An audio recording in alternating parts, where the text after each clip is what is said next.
新加坡作为世界地图上一颗小红点，却是全球人口密度最高的国家之一。一场冠病疫情凸显了日益紧张的土地资源问题。我国积极寻求可持续方案，希望能够从长远的角度更灵活地规划和管理土地。今天的晨光聚焦，我们去了解我国如何在各种考量之间取得良好的平衡。仅有728平方公里的土地面积，却居住着超过560万人口。为了提供足够且良好的衣食住行，我国必须以可持续性的方式规划土地，以满足人民的经济、社会和环境需求。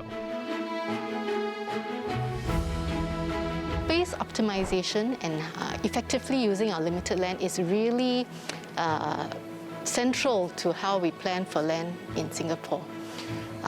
Of course, one of the ways that we do this is we build higher and taller. Unlike other countries which can have developments that spread out across, we have to build a little bit more densely. But even then, there are constraints. We have several airports in Singapore, and they pose high constraints on the developments around them. So building higher is not the only solution that we have to look into. 为了容纳超过100家能源与化学公司，玉郎岛的填海工程合并了7座不同岛屿，却还是不足以应付需求。因此，将目标从拓展土地面积的广度转向探索地面的深度，就成了另一种可行方案。地表下150米、大约9层楼深的部分，有5个能容纳600个奥运规模泳池的岩洞，用来储存原油和凝结油等液态碳氢化合物。深入地底可以腾出相当于84个足球场的面积，能建造多6座石油化工厂，为经济增长再添动力。在我国开发地下空间并非闻所未闻，滨海湾一带就建有地下地铁、购物中心，甚至是高速公路。但如果是将一些办公室或住宅迁移到更深的地底呢？ So at the moment, we are more thinking on facilities, industry facilities, plants.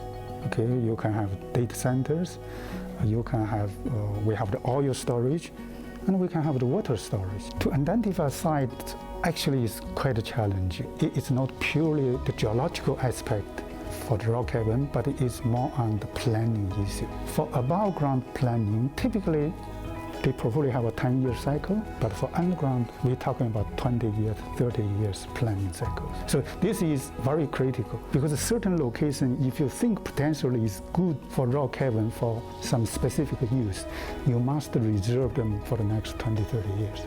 If MRT line cross that, then you cannot use that particular site anymore. Cost will always one of the main factors affecting the underground space use.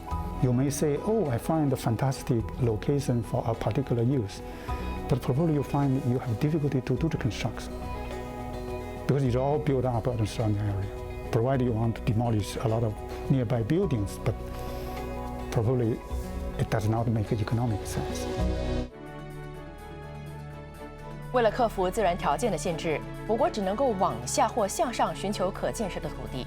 然而，如果在已经拥挤的地下空间开辟岩洞储库的想法也不管用，那还有什么方法能够拓展地面空间，以满足更多社区和居住的需求？ We've put community users such as recreational users, hawker centers, and even developments above in places like Kampung Admiralty or our Tampines hub. And that's one way that we do to optimize the land use together, save land as well as create developments that are integrated and where people can enjoy the different uses in one place. We also try to recycle our land.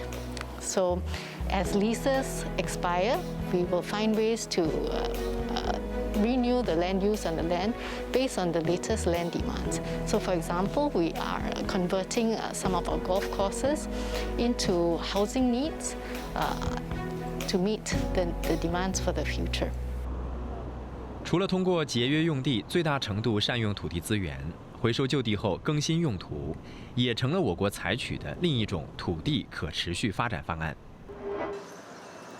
在历史悠久的东宁府，有31座组去年底在选择性整体重建计划下拆除，受影响的居民陆续迁出。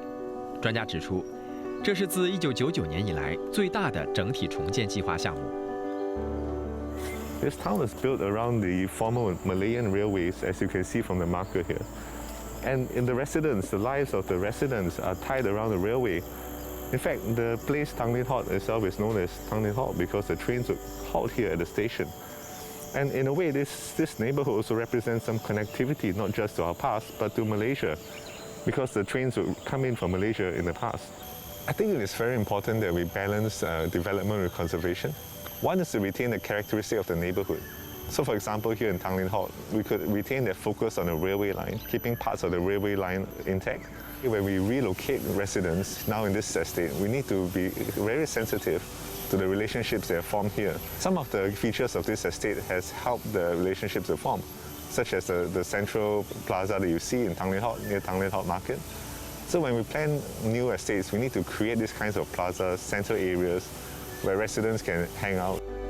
市区重建局表示，一般上会根据建筑意义和业主意愿来决定是否保护建筑。